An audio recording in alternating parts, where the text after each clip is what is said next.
Hello and welcome to Building Futures Career Conversations.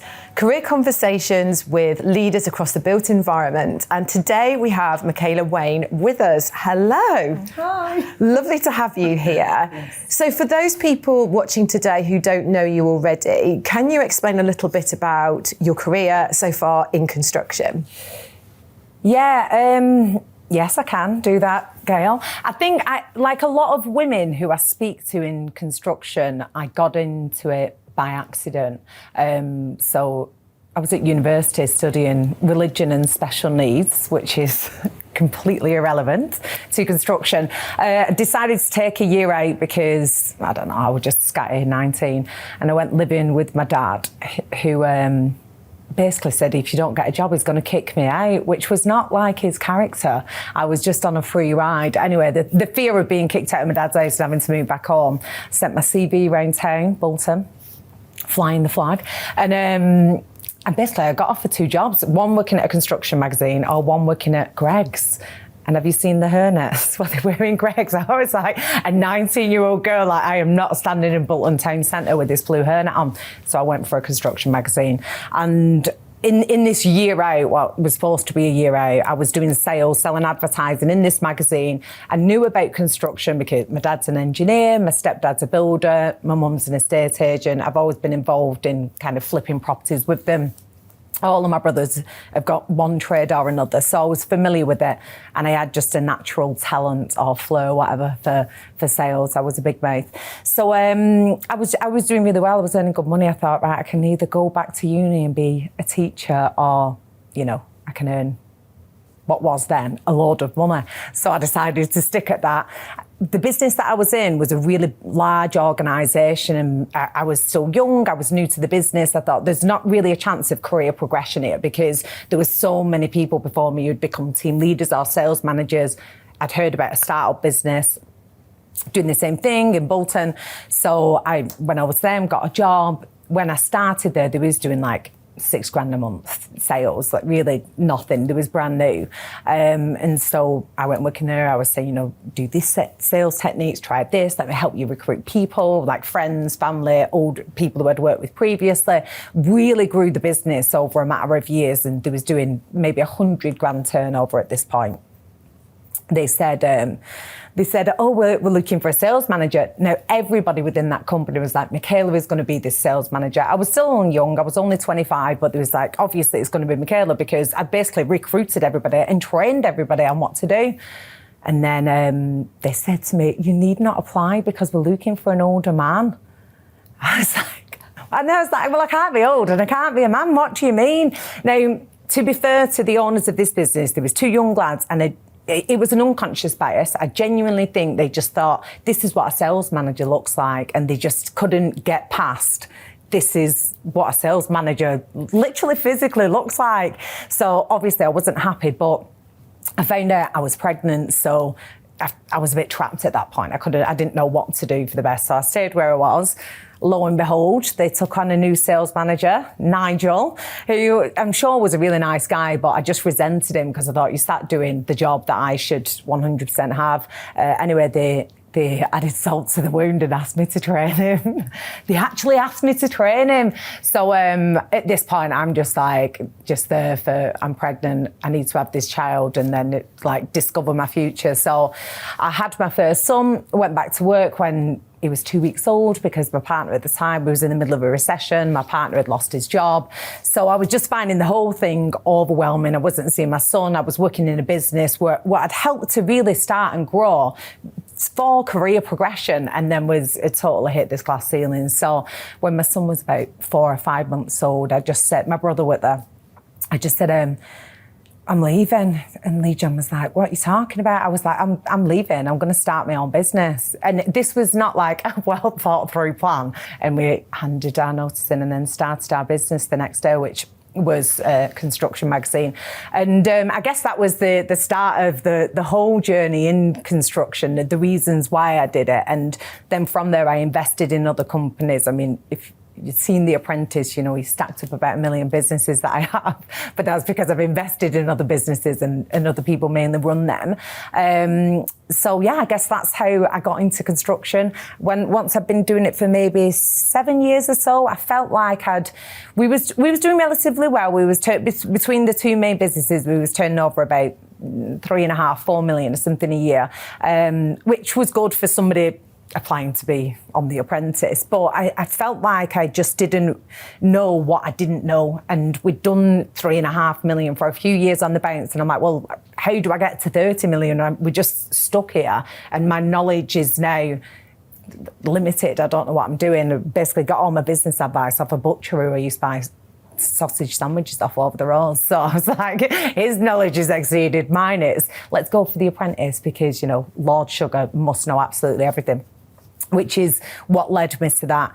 Beyond The Apprentice, I had over in excess of 10,000 messages, whether there was emails, inboxes, phone calls, and it was predominantly women in construction or who had left construction saying like, well done, thank you for representing women in construction, and which was all fabulous. But I was hearing then really tragic stories of women having to leave the industry either from discrimination like I'd experienced, maybe not quite as extreme as that, all the way to rape within the workplace. And I was like, well, I've been given this platform, I've been offered the opportunity, if you can call it that, to go on Big Brother, so I can either go on that and risk destroying my career, who knows what I'd be like having a few drinks in that environment, or I can try and use this platform to help other women in construction and get this conversation going, which is when I really started to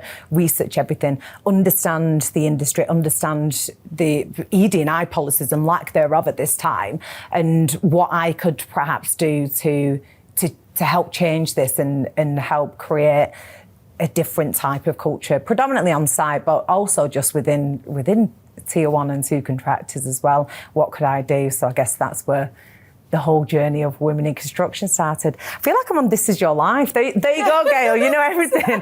Dun, dun, dun. That was long, but that is the story. I think what's so interesting about it is, as you said, that often in the times where things are really challenging or we learn something very interesting about ourselves, but also about where there's opportunity elsewhere. And I think it's quite interesting in terms of your own story, what led to you actually creating something really wonderful at the end of it, which was the Women in Construction Awards, which is how we know each other. And I was there at the event last year, and it's the joy that was in the room. That's what I felt. It wasn't something that you could bottle. It was something you felt. And I think it was the first event that I knew of that actually spoke to women in construction. And what was great about the day itself was it wasn't just women in the room, the women and men, there's wonderful male allies and people that were supporting the event. What was amazing to me was I was 22 years into my career at that point, having worked in the built environment for most of it. And this was the first one I'd known about. And so I think there was that joy, and that's what I think the joy was, of recognising women and recognising it as part of also, I think, a wider ED&I journey. What I'm interested in, though, is when you look at your career, and this is what people think about when they look at successful people. They say, you know, what is it? What is that distilled wisdom? What is that career hack that you have that you would say has made you successful? When you look back, can you see what you now think it was that has made you so successful? Do you know what I think? And I'm going to speak to business owners because I guess I'm a business owner, and this will probably resonate more with them, is that you have to be a risk taker. And I feel like my whole career, businesses, everything has been a gamble. And I've just always bet on myself. I was always confident in my own abilities or in being able to find the abilities to complete whatever it is that I was going to do. And I think that's the biggest thing that I see between people who are successful. And I don't just mean monetary wise, I mean successful and happy in their life decisions. And those who aren't, it's the people who have the confidence to do what they want to do. So many people want to do something and then find every reason and any reason to never do it, whether it's just going to a different company or starting a family or starting a business, all of it. If you want to do it, I do not understand the limitations. I don't put them on myself, and I don't understand why people do it to themselves and create obstacles to their own happiness. My key advice to anybody who wants to do anything is just start. You've just got to start. Whatever that first step is, you've just got to take the first step. You will never be successful if you never start the journey. And my mum has always taught me, always from being a little girl, you'd rather live your life with regret. You'd rather live your life looking back and saying, well, I tried it, than live your life and just never knowing. That was something, and still now, that I'm scared of. If to get to whatever, 70 years old, hopefully like 90 actually before I die. Say I'm 92 on my deathbed. And I'm like, oh, I really wish I would have done that. Like, absolutely no way. That is not the life for me. I will not look back and think, I wish I would have done something. I'd rather say, I shouldn't have done that, than I wish I would have tried to do something. And I think it's just confidence, you know, and it's more so in women than in men who lack that confidence. That's because we're taught from being children, don't climb that tree, don't get dirty, don't be outspoken, don't do this. We're brainwashed from being young girls to knock the confidence out of us, and as we grow in our careers. So with regards to ED&I, we are an industry that is so important to the world. We build people's houses, we build schools, we build hospitals, we get people from A to B, we make sure that there's clean water coming out of taps every day. And yet so many people don't choose to follow a career in either construction, engineering, across the built environment. What can we do to change that? How can we get more people, maybe at 15, 16, to not just fall into it? I certainly am the same, I fell into this industry, but to actually choose it, what do we need to do differently? I think we need to educate the educators, to be honest, and we need to reposition how the industry is perceived. I think societal perceptions of construction is bricklayers, plumbers, electricians, and the people who they may have had once in the house and would predominantly have been men, and that's construction and that's it. So I think we need to change the understanding.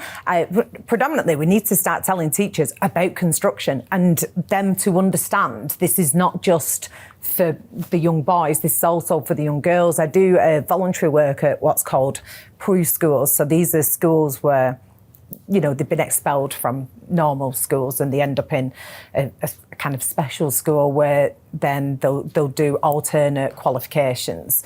And I can tell you this is factually correct. 100% of the boys are going to have a trade and 100% of the girls are going to be hairdressers or nail technicians or these typical female industries.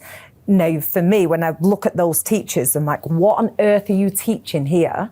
That these girls, you're going to allow them to go into a career where they're probably going to earn 4 times less than these boys are going to do. And they're not ever going to be given the same opportunities as what these boys have. And they're already all from underprivileged backgrounds. Like, how can you allow this to happen knowing that these girls at some point will more than likely be the main care providers, be on less money and be really struggling, and then this cycle continues, it's never ending. What more can you do for these girls to educate them about construction and the money? Gaelle, nobody is talking about the cold hard facts, and if you want to attract people into construction, talk about the money and how much better it is than these typical female roles. So when I go into these schools, I make it my business to ensure that I try and convert 1 or 2 of these girls at least into a different course into construction and explain to them these girls are interested in money and opportunities, and all they know is, oh, my auntie's got a friend who owns a salon who said I can work there. The boys have an uncle who was a bricklayer who can get an apprenticeship. Well, what about if you can do X, Y, and Z instead? And actually, do you not know somebody who's a bricklayer? Do you know how much money that bricklayer's on? Do you know that you'd get a job in an instant because of the skills gap shortage? So I think the teachers within these schools are not aware of any of this. They don't understand construction.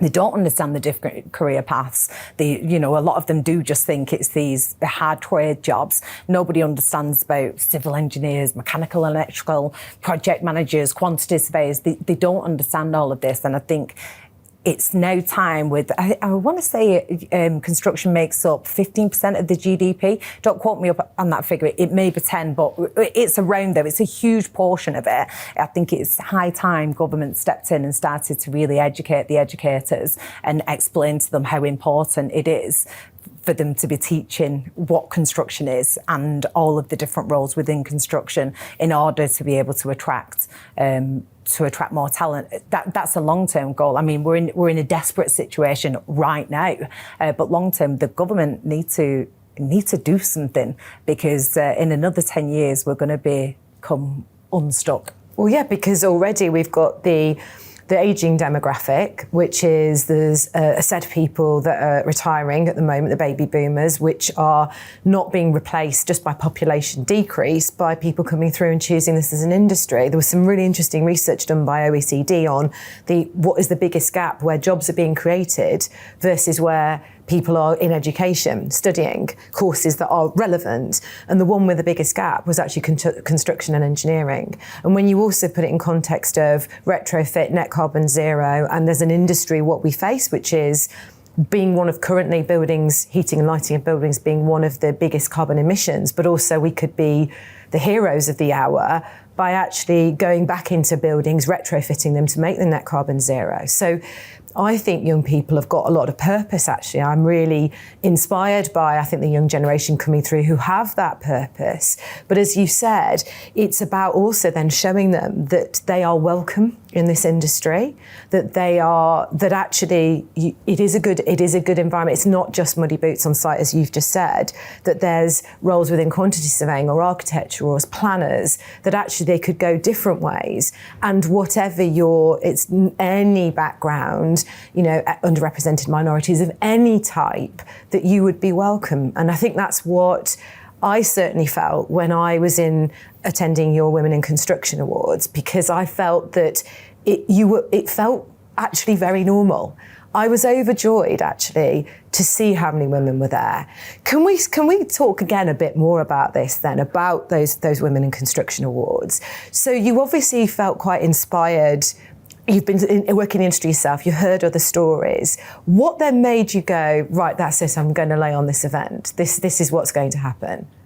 I think, Gaelle, there's just points in your life, and like I said, I am a risk taker and I believe in doing, when you realise no one is going to do this. And I had taken this to some large organisations within construction and said, can I do this in conjunction with you? Because I am ultimately just a girl from a very underprivileged background in Bolton, and I still live in Bolton. There is nothing special about me.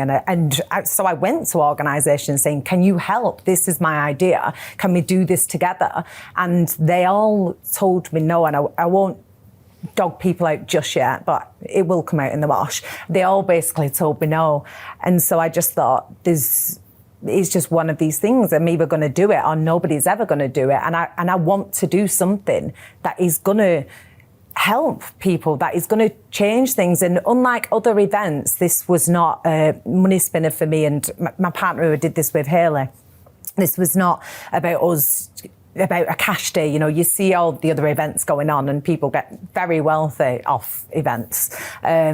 We give all of the money to the Michaela Foundation to help more women and then to try and introduce them into the construction industry. And I think that was the difference between our event and all other events, to be fair, that I've been to, all of the 3 awards ones. It felt like it was emotional, it was necessary, it was celebratory. Is that the celebratory? It felt like it was just really positive, it was needed, it was it was women and men supporting women. It was unusual for the industry, the diversity in the room, not just men and women. Men and women, I think we was around 50-50, which it was almost bang on, which was great to see. But we had people from all demographics there. And I think it was just the most inclusive, heartwarming, and I don't want to blow my own trumpet when I say this, but it was just an amazing event where we supported not just women in construction, but we also supported the Michaela Wain Foundation, and people really turned out for us. Obviously, Hayes were the headline sponsor, and we appreciate that no end, because without the sponsor, we was giving away tickets to girls who had been shortlisted, who couldn't basically afford to come down, and we paid for the train fares and hotels, because we wanted everybody to have the opportunity to see what the industry is about and actually how welcoming it is. So without all of our sponsors, we wouldn't have had the money to kind of donate to all of the different people and causes that we did. So yeah, I basically did it because I just didn't think anybody else would do. And I love drinking wine, Gaelle. So I was like, I'm going to get hammered with loads of women in construction. What can be better? It was, do you know what? You're absolutely right. The joy in the room was almost, thank goodness we're finally doing this. And it was, and you were right, and hearing the stories, I think for me, I go to a lot of these sorts of events, but to me, that was the best I'd ever been to because of everyone's emotional reaction, because of the genuine, heartfelt stories at the, when people were accepting. I don't think there was one I got through without crying. Gaelle, you see, this is the thing as well, when you go to awards, they don't, let the people say thank you. And that's why I think, oh, why are you rushing them off? That, for me, was the most important bit, to give the whole point of having the awards is to platform people and to say, look how successful these have been throughout their careers, and they've won this award, to recognise what they've done. But we're not going to let you say anything about it. Go and sit back in your seat because everybody will be bored of it. We're like, no, absolutely. A couple of minutes, don't be there for 45 minutes, but have a couple of minutes and say, this means a lot, or, it doesn't, whatever you feel like, have your moment to acknowledge them, and then we record it all and we put it all over social media so that we can create some inspirational stories off the back of it. That is what awards should be about recognising the people who win them and the people who are shortlisted as well, and then talking about that, not just get back to your seat now. I feel like when you go to awards, it's kind of that vibe, isn't it? But for sure, and it made it feel really human, and it made it feel really inspiring. And like I said, I think the emotional response, and I also think it's about role modelling. And I think anybody that was there who was younger, would be inspired by the stories and know that there's a lot of support for them to continue their journeys. And I think they would have probably felt like they'd just been plugged into the socket, rebooted and recharged, and off they go again to try and make a difference across the industry. The reality is for us is, as we said, we face the biggest challenges in terms of net carbon zero, delivering a big programme of infrastructure change across the UK. And we need more people to willingly and wantingly choose this as an industry. So I think the more that we can do to celebrate that and to make people feel happy and acknowledged day to day in the job they do, I think is so important. I think that's why I was so excited to be part of that day, and I'm really looking forward to being there again in September. Yeah. So just wrapping up then, is there anything now as you look back that you go, that was the moment in my career that you go, that was the pivotal change, a moment, a choice you made? Is there any moment you go, that was it, that was I think the moment it really moved forward for me? Or has it just been incremental bits? Yeah, no, I would say it's been incremental, to be fair, because a couple of years into my business, I'd exceeded any ambitions that I'd set for myself, and anything that at this point I thought was possible. I'd gone beyond my wildest dreams. And when I was 29, I bought, me and my son, I was a single mum then, I bought this, I guess, a big house. And I remember just sitting there, I put my son's bed, he was 3.5, 4 at the time, and I was just crying my eyes out on the couch like, oh my God, I have achieved all of this on my own. Like nobody helped me, nobody gave me money, I didn't have an investor, I had no advice. I'd literally, and I don't want to say on my own because obviously I had a great team around me, but really this was a thought in my head, and now I was sat in this lovely big house with my son by myself, knowing I can lock that door and nobody can ever come and take it away from me. So I think that was the biggest overwhelming moment where I thought, and that's when I thought, like, now what? Because I've done this and I'm at this point, and it's all I'd ever thought about. When I was younger, I was just like, I'm going to have a big house. My children will not have free school meals. I will have money. This is what I'm going to do. And it was just a thing. It was inevitable this was going to happen because I just knew it was going to. But then I was like, oh, now what? So then I want a bigger house. so then that's where it becomes incremental. And then I'm like, oh, set new goals. Otherwise it gets stagnant. Hence me going on to the apprentice. Well, I need to learn something else. I've hit this point. I don't know how to get beyond it. So there was no kind of one point other than what we discussed when I handed in my notice and started my own business. That was probably the biggest step. Every single year, and I do it on whenever around New Year's Eve-ish time, not on New Year's Eve because I'm normally out, but around that time. And I've done it, I don't know, forever, for my whole life, I think, where I will say I'm going to set these goals for the next 12 months. I still do it now. And I set them so they're realistic enough that I'll be able to achieve it within 12 months, but so it's going to give me a bit of a push. And so that might be like, lose 2 stone, yet to happen, Gaelle. And I'll do my personal ones as my point. I'll say I want to take on 10 new staff, I want to start a business, I want to do the awards, I want to do X, Y, and Z. These are my goals throughout the 12 months. And then generally every quarter, I'll check in on my goals, like, where am I up to? I've put on weight, I've not lost it. Okay, I need another 8 members of staff. How am I going to do this in this time? And it keeps me on track. And then I know I'm probably going over the 30 minutes, but I do want to tell you this. During the pandemic, obviously, mass depression because the world just stopped. I was like, my business went to 5% turnover. I'm like, what the hell am I going to do? My head fell off a bit. We plodded through it. We got through it. Everything's fine.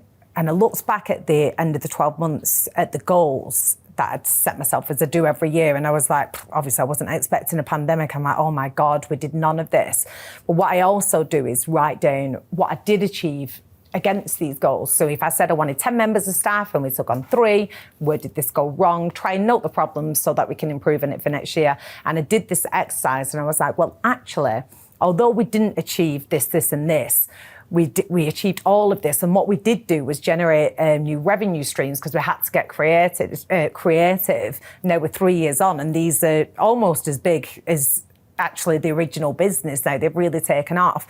But at that time I was like, well, we've created this and we've done this and we managed to keep everybody in a job, never mind taking on new staff, but we actually managed to keep everybody in a job. And I sat there and honestly I cried, and not with my partner, he was there, he wasn't crying. And I was like, I'm actually just so proud. I'm so proud of myself that we've got to this 12 months and I still got a business. Everybody's still got a job, and we're going to get through this. And I think it's really important to goal set, really important to check in on those goals, and really important to measure what you did do against it. And if there was big things like pandemic or whatever, a pregnancy or a death or something what's affected it, could be personal or within business, then measure that against and excuse yourself, like somebody's passed away, so no, I did not take on 5 members. And that is fine. That is fine to have a lull in your business because of your personal life as well. And I think excuse that and then still be proud of what you have achieved in that time, because I guarantee that if you set goals and you measure against that, when you get to the end of the 12 months, you will have achieved something.